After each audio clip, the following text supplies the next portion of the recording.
J'espère que vous allez bien. Alors aujourd'hui on se retrouve pour papoter un petit peu dans un petit vlog. Donc ça fait déjà 1 an que je vous avais partagé mon premier bilan en tant que végane, et donc là j'ai eu l'idée de vous faire la suite, donc le deuxième bilan, donc au bout de 1 an et demi. Que je viens de faire ma prise de sang annuelle, qui est encore très parlante. Donc j'avais hâte de vous partager ça et aussi de vous faire un petit point sur les avantages et les inconvénients à être végane, donc ce qui se rajoute depuis l'année dernière en fait finalement. Donc si vous n'avez pas vu ma première vidéo, je vous invite à aller la regarder parce que je vais directement passer à la suite. Alors la première question qu'on peut se poser, c'est est-ce que je regrette d'être végane ?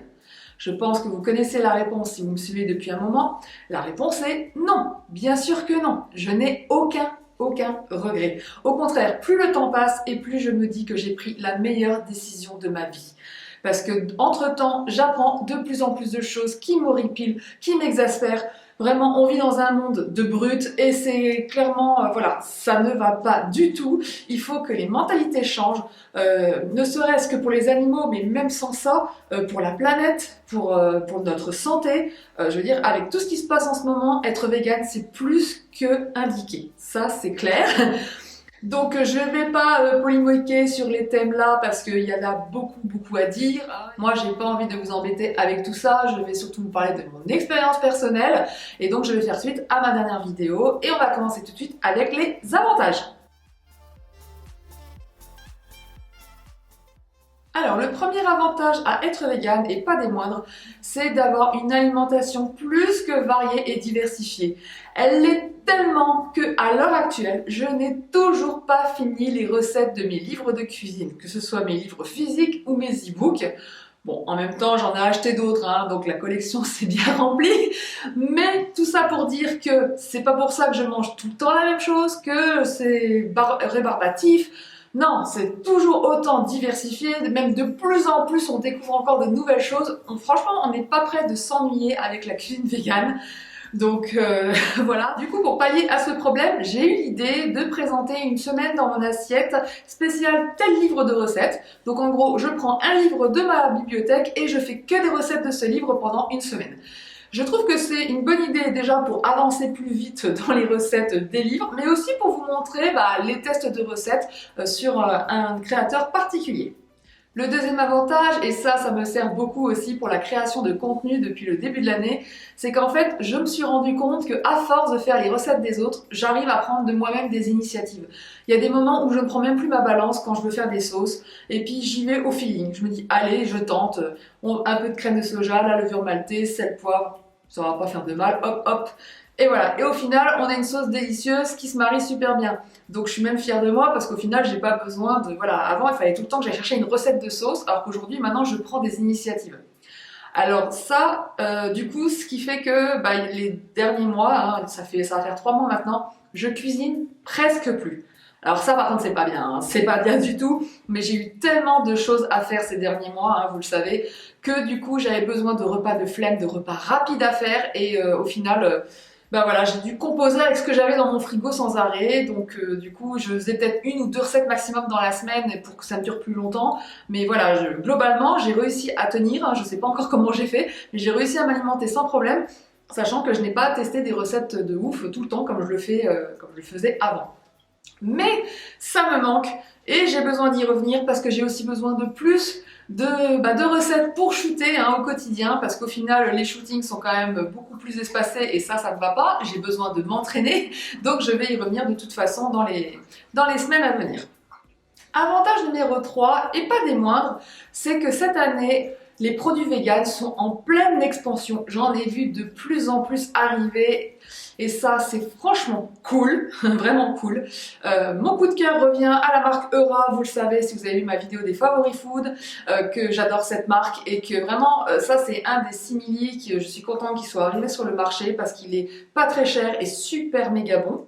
Donc du coup j'ai plaisir à trouver des produits véganes en grande surface principalement, mais c'est pas encore bien rodé, j'en parlerai juste après. Mais globalement, voilà, il y a eu une hausse des produits véganes et ça, franchement, c'est que du bonheur. Et comme dirait Eura, le futur est végétal. Quatrième avantage, c'est que j'ai rencontré pas mal de nouvelles personnes, que ce soit sur Instagram ou via YouTube. Donc beaucoup de photographes culinaires principalement, mais aussi pas mal d'abonnés avec qui j'entretiens des relations au quotidien. On se parle très souvent et ça fait vraiment très plaisir d'échanger avec vous. Donc n'hésitez pas à venir me parler, il n'y a pas de problème, je suis disponible. Et c'est vrai que ça fait du bien aussi d'avoir une communauté végane parce qu'on se sent plus compris en fait, on se sent moins seul. Parce que quand vous n'avez pas de véganes autour de vous ou des gens compréhensifs, c'est pas toujours évident de pouvoir parler de cette passion avec quelqu'un d'autre. Parce que c'est clairement une passion aussi d'être végane. En tout cas pour moi. Je précise bien que tout ce que je vous dis là, c'est ce que je ressens moi. Et du coup, c'est vrai que ça fait plaisir de discuter avec pas mal de personnes, justement, parce qu'au moins on se sent pas seul, on sent qu'on est nombreux, qu'on est... Voilà. Et du coup, encore une fois, le futur est végétal. Cinquième et dernier avantage plus que notable, devenir végane a radicalement changé ma vision de la vie. Parce qu'en fait, c'est tellement lié à plus de choses que de manger des animaux. Ça a quand même bouleversé un peu mon mode de vie. Enfin, pas qu'un peu, ça a vraiment bouleversé mon mode de vie. Mais ce qui a été vraiment le plus notable, c'est vraiment le fait que j'ai envie de devenir photographe culinaire. En fait, cette nouvelle vision de la vie m'a vraiment poussée à aller voir au niveau de mes passions pour en vivre en fait. Et ça, j'aurais jamais pensé comme ça il y a encore quelques années, jamais. Donc là, c'est vrai que ça m'a aidé à me dire, allez, tu peux y arriver, il n'y a pas de raison, essaye de faire un métier passion et en plus qui cumule tout ce que tu as comme valeur. Donc le véganisme, la cuisine, la photographie, l'écologie, les animaux, enfin voilà, tout le package ensemble. Et il y a aussi le fait que au début, quand j'étais végane, donc je prenais des photos standards. Si vous me suivez depuis un moment, vous voyez comment je poste les photos sur Instagram. C'était des photos normales, standards, qui n'avaient pas vraiment de cachet. Il y a une grosse différence avec aujourd'hui quand même. Enfin, en tout cas, j'espère. Et en fait, souvent, on m'a fait la réflexion que mes repas ne donnaient pas envie. Et du coup, ça m'a un peu vexée parce que ça m'a donné l'impression que je mangeais de la merde, on va pas se mentir. Et alors que non, pas du tout. Et c'est vrai que des fois, en y repensant, je me dis oui, c'est vrai que mes plats ne mettent pas en valeur ce que je mange. Donc voilà.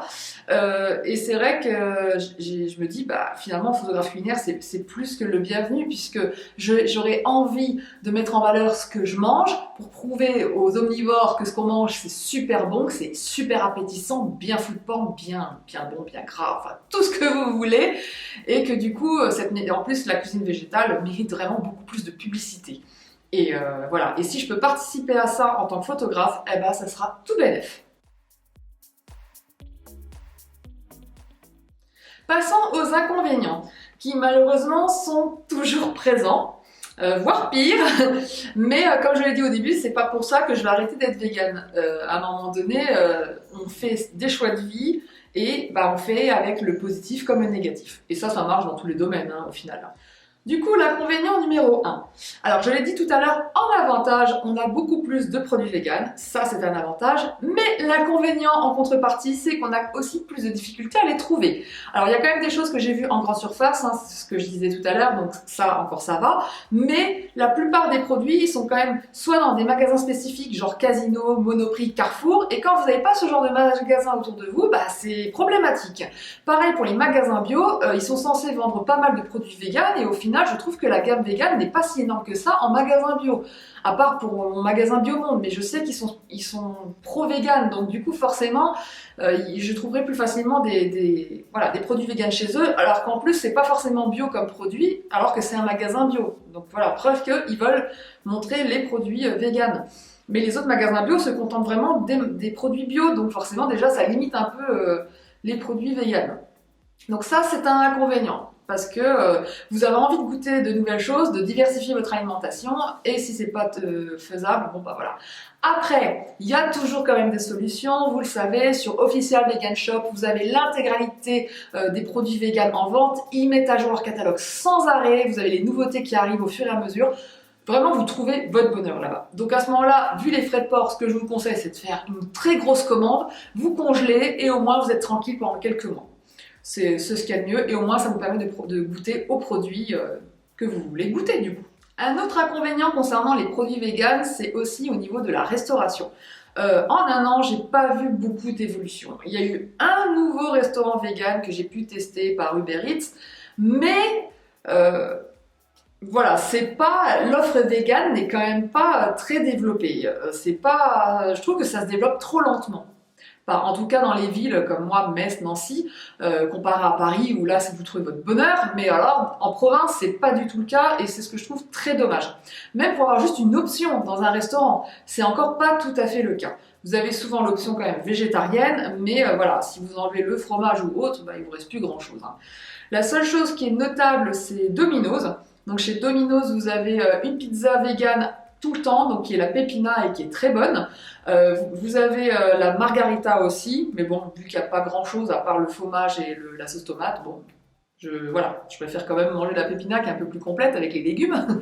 Mais vous avez aussi le cheesy bread, hein, donc le pain au fromage et à l'ail qui est vraiment très bon hein, pour un starter ou une entrée, et du coup ça qui est en gamme permanente, et de temps en temps ils mettent des nouveautés. Donc là il y a une nouveauté récente, c'est une calzone aux tomates. Alors franchement elle est très bonne, c'est juste que je trouve que ça manque de quelque chose. Je l'aurais bien imaginé encore avec du râpé ou des émincés dedans.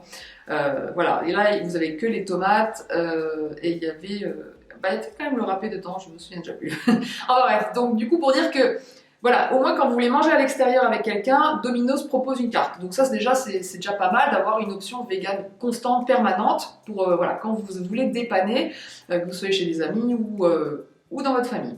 On a également Burger King. Alors par contre, Burger King, ce n'est pas vegan, hein, c'est végétarien. Hein. Vous savez, vous connaissez le Veggie King, donc il est passé en permanent depuis le début de l'année.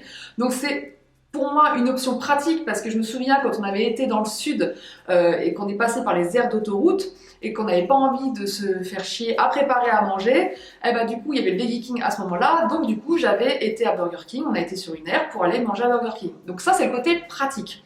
Alors bien sûr pour manger Veggie King en étant vegan, il faut enlever la sauce et le fromage. Donc il vous reste le haché végétal et les crudités. Parce qu'en fait, je ne sais pas si vous le saviez, mais en fait, quand vous commandez à la borne, vous pouvez enlever et rajouter des ingrédients à votre guise. Et pour les légumes, c'est gratuit de rajouter double dose en fait. Donc vous pouvez rajouter double dose de roquettes, de tomates, d'oignons. Vous pouvez rajouter des cornichons aussi, des oignons frits, tout ça c'est gratuit. Les compléments, c'est si vous voulez augmenter encore en plus. Mais sinon, voilà, c'est gratuit, c'est inclus, il faut le savoir. Et mais c'est vrai que du coup, sans fromage et sans sauce, bon, la sauce, du coup, j'ai mis à la place du ketchup ou de la sauce barbecue, donc voilà. Mais sinon, le reste, bah voilà, vous êtes quand même limité. Mais il faut noter quand même l'effort, le fait que ce soit permanent. Je sais que maintenant, quand on ira quelque part, comme les Burger King sont implantés partout, si on se retrouve coincé et que je ne peux pas manger, bah au moins j'ai une option à l'extérieur. Troisième inconvénient, et qui est le même que celui que j'ai énoncé l'année dernière, c'est les repas en famille, dans le privé. Je trouve ça toujours aussi compliqué, voire pire en fait, parce que ça fait 1 an et demi maintenant que je suis végane. On se dit qu'avec le temps, les gens vont s'y faire et peut-être faire un effort pour vous, et en fait, non, non.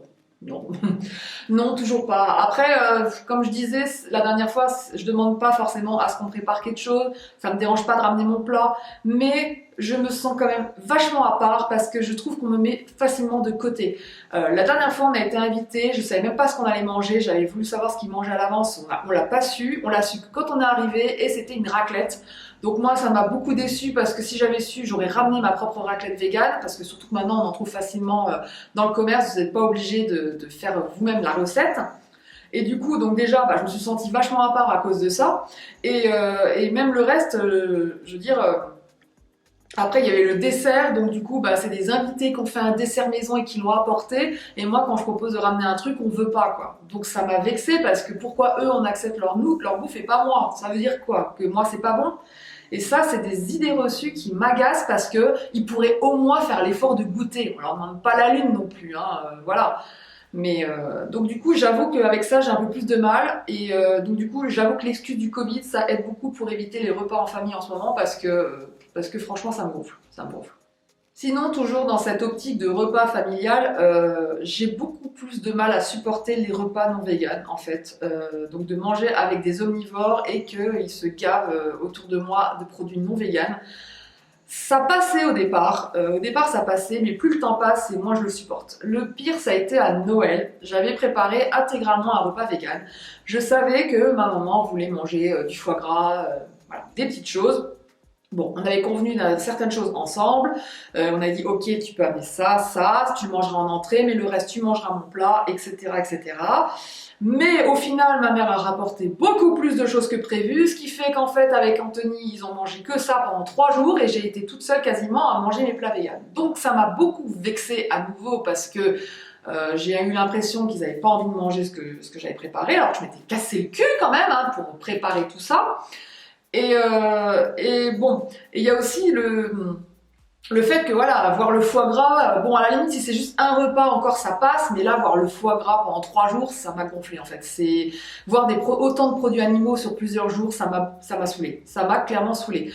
Anthony quand il mange pas vegan, il me le dit, il a une envie, bon bah c'est pas grave, je sais qu'il a envie d'une pizza au saumon, moi je mange aussi une pizza pour qu'on mange une pizza ensemble, il va avoir sa saumon, machin. Bon après le saumon m'a jamais tenté parce que j'ai jamais aimé ça, donc au final ça me dérange pas, j'ai toujours trouvé que ça puait, donc voilà.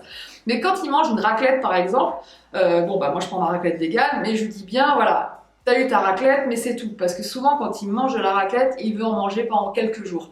Donc là, à chaque fois maintenant je lui dis, tu en manges pendant un repas et t'en mangeras dans une semaine, voire 2, mais pas tout de suite. Ou alors tu mangeras une raclette végane entre temps et après tu remangeras ta raclette non végane. Parce que, à force, ça me fait quelque chose. Ça devrait pas dans un sens, mais j'y peux rien, ça me fait quelque chose et je supporte plus non plus les odeurs. Je pense que mon odorat a beaucoup évolué aussi là-dessus et j'ai beaucoup plus de mal à supporter les odeurs. Donc c'est vrai que c'est pas évident, mais j'essaie de faire avec, j'essaie d'en parler à mes proches pour essayer de trouver un bon dialogue. Et le dernier inconvénient, et pas des moindres, et malheureusement celui-là il fonctionne sur tous les sujets, hein, clairement, mais en tant que végane, bah, ça fait une couche supplémentaire. C'est la mentalité qu'on a en France, parce qu'on est très en retard comparé à nos pays européens ou même à l'étranger, hein, et on est énormément jugé. Beaucoup de jugements. Et ça, je le supporte de moins en moins. Parce que qu'est-ce que ça peut vous faire que je sois végane? Est-ce que je dois être une végane parfaite? C'est ça? Non, le vegan n'est pas parfait, comme l'écolo n'est pas parfait, comme l'humain n'est pas parfait. Le principal pour nous, c'est de faire les choses à notre niveau et de faire de notre mieux au fur et à mesure. On ne peut pas toujours être à 100% de nos capacités sans arrêt, ce n'est pas possible. Sinon, on n'est plus des humains, on est des robots, excusez-moi. Donc c'est vrai que le jugement est de plus en plus dur. Bon après j'avoue que j'ai pas trop à me plaindre hein, comparé à d'autres comptes qui ont des jugements sans arrêt sur leur compte YouTube ou Instagram. Moi j'en ai quelques-uns, ça passe. Mais j'avoue que ça m'agace quand même. C'est comme quand on tombe sur des posts qui parlent de véganisme et que vous voulez essayer d'expliquer les choses et que vous avez un mec qui est complètement têtu et qui restera bouché, voilà. Il n'y a pas de débat possible avec ce genre de personne, donc on laisse tomber. Mais pour lui, le fait qu'on ne parle pas, bah, il a gagné, quoi. Et ça m'agace, ça m'agace. Donc, et ce qui est bien, c'est que, pareil, Eura, ils font une com là-dessus géniale. Dès qu'ils ont des mauvais commentaires, ils arrivent à retourner la situation de manière très drôle et c'est vrai que ça me remonte le moral. Donc j'adore les suivre rien que pour ça et je vous invite à le faire aussi si c'est pas le cas. Parce que franchement, leur com, elle est nickel. Ça vous redonne du baume au cœur pour vraiment justement dire que le futur est en marche et rien ne pourra l'empêcher.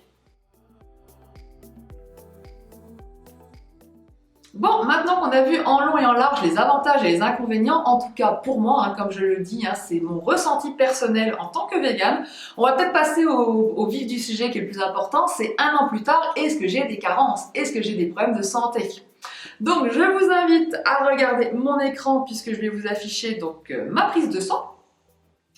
Donc première chose que je vous affiche, donc tout ce qui est hématologie, donc c'est les trucs standards, hein, globules blancs, globules rouges, plaquettes, etc., etc. Bon, je vous le montre vite fait, mais il n'y a rien de spécial, hein, ça c'est pour tout le monde, hein, vegan ou pas, tout est dans les normes, c'est le principal. Donc on passe à la suivante. Alors sur la deuxième page, on regardera en priorité la glycémie, donc qui est à 0,89, donc au lieu de 0,84 il y a 6 mois, parce que j'ai fait ma prise de sang principale il y a 1 an, mais rappelez-vous, à cause de mon bypass, j'ai une prise de sang tous les 6 mois à faire. Donc du coup, la glycémie avait été contrôlée il y a 6 mois. Donc du coup, légère augmentation, mais rien de méchant, et toujours dans les normes. J'étais un peu inquiète à un moment parce que je faisais de plus en plus de malaise après mes petits déjeuners sucrés, et en général c'est quand il y a trop de sucre, hein, ce qui est logique, hein, pour faire de l'hypoglycémie. Donc je me suis dit peut-être que je mange trop de sucre, etc. Et en fait, ça n'a pas changé ma glycémie, donc il n'y a pas de souci au niveau, voilà, de mon corps, mais c'est vrai que j'oublie des fois que j'ai un bypass et qu'avec le bypass, quand on mange trop gras ou trop sucré, notre corps réagit. Donc voilà, donc du coup j'essaie de faire attention maintenant quand je prends mon petit déjeuner, genre par exemple le super petit déj Weetabix de Loy Lang que j'adore, il est vraiment super bon, hein, mais il est trop sucré en fait. Les Weetabix ont un indice glycémique très très haut, et ce qui fait que en fait ça me fait des malaises. Donc il faut vraiment que je diminue, ou que soit je coupe la dose en deux, soit il faut que je l'accompagne d'autres choses pour faire descendre ce pic de glycémie. Donc c'est vrai que c'est pas toujours évident. Mais en tout cas, elle est normale, tout va bien, il n'y a pas de souci. Ensuite, les vitamines de base, donc sodium, potassium, chloralbumine, préalbumine, magnésium, phosphore, calcium. Bon, écoutez, vous voyez au niveau des taux avant-après, il n'y a pas de changement quasiment, tout est quasiment comme il y a 6 mois, pas de problème, tout est dans les normes, tout va bien. On passe à la 3e page. Donc là, on va noter le principal qui est la vitamine D. Alors là, elle est en hausse comparée à il y a 6 mois. Alors c'est marrant parce que normalement, la vitamine D est censée être plus importante en été à cause du soleil et moins importante en hiver. Mais moi, c'est l'inverse. Donc, elle est plus importante maintenant.